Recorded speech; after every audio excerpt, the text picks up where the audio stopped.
Pertemuan yang hanya dihadiri Mardiono dan Soeharto Monoarfa disebut berlangsung hangat. Ketua fraksi P3 Amir Uskara menolak menyebutkan lokasi dan waktu persis pertemuan kedua sosok berpengaruh di partainya. Namun, ia turut membenarkan ada peran mantan Ketua Umum P3 Romahur Muzi alias Romi yang menjadi mediator dalam konflik internal ini.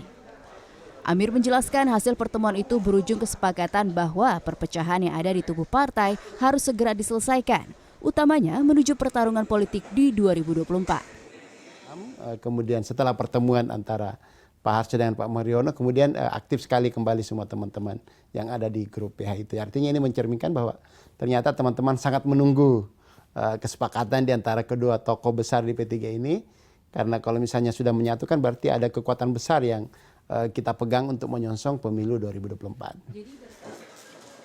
Meski sudah tak lagi jadi ketua umum partai, Amir menyebut P3 tak keberatan Soeharto tetap duduk di kursi Menteri PPN dan Kepala Bappenas.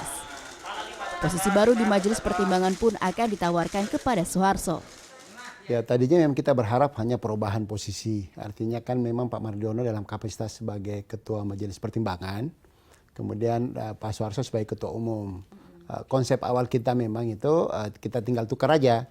Jadi Pak Mardiono menjadi PLT Ketua Umum, kemudian Pak Harsha menjadi Ketua Majelis Pertimbangan. Tapi ini kan pasti butuh mekanisme internal untuk penetapan itu seperti ketika. Menyikapi perseteruan internal P3, Partai Amanat Nasional sebagai teman koalisi menyikapi hal ini dengan santai. Meski KIB terbentuk karena kedekatan 3 ketua umum partai, namun kesepahaman anti politik identitas tetap mengikat ketiga parpol ini. Wakil Ketua Umum PAN Edi Suparno menyebut komunikasi Ketua Umum PAN Zulkifli Hasan dan PLT Ketua Umum P3 juga sudah dilakukan.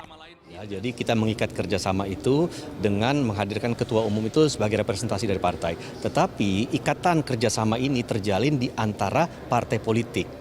Jadi siapapun yang jadi pimpinan partai politiknya itu kerjasama tetap akan jalan. Karena kembali lagi yang mengikat KIB itu adalah gagasan besar kita untuk menghadirkan politik yang mencerahkan ke depannya. Jadi kami meyakini bahwa sampai hari ini dan ke depan pun KIB ini akan tetap solid meskipun. Menurut Edi, sosok Mardiono di pucuk pimpinan P3 tak banyak mempengaruhi arah politik P3 di KIB. Pasalnya, Mardiono sebagai koordinator P3 di KIB selalu turut dalam proses penting di koalisi. Diana Valencia, Indra Setiawan, Jakarta.